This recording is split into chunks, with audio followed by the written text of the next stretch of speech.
बिस्मिल्लाहिर्रहमानिर्रहीम, अस्सलाम वालेकुम everyone, welcome to channel Khan technical school. तो आज की वीडियो में मैं आपको बताने जा रहा हूँ, अगर आपने वीवो V70 फ़ोन ख़रीदा है तो इसमें आप डुअल सिम कैसे डालेंगे।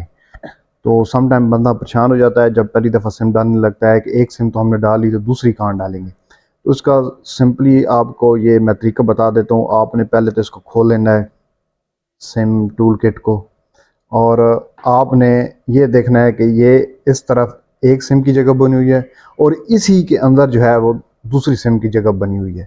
तो आपने एक सिम को, ऊपर भी लिखा हुआ है सिम वन किस तरफ डालनी है, जो आप जिस नेटवर्क की सिम वन में रखना चाहते हैं उसको इधर रख लें, और ये आपने इस तरह डालनी है। ये यानी ये वाली जो सिम की जगह है ये बाहर होनी चाहिए, और दूसरी आप इस तरह डालेंगे, ये इस तरह, और इसी के दूसरी तरफ ये और ये, और इसको आप जो है वो फिर अपने वीवो V70 के अंदर डाल देंगे। तो इस तरह ये टू सिम्स जो हैं आपकी एक ही जगह इंस्टॉल हो जाएंगी। तो चैनल को लाइक शेयर सब्सक्राइब जरूर कीजिए, हमारे दीगर सोशल मीडिया अकाउंट्स को जरूर फॉलो कीजिए जिनका लिंक डिस्क्रिप्शन में दिए जा रहा है।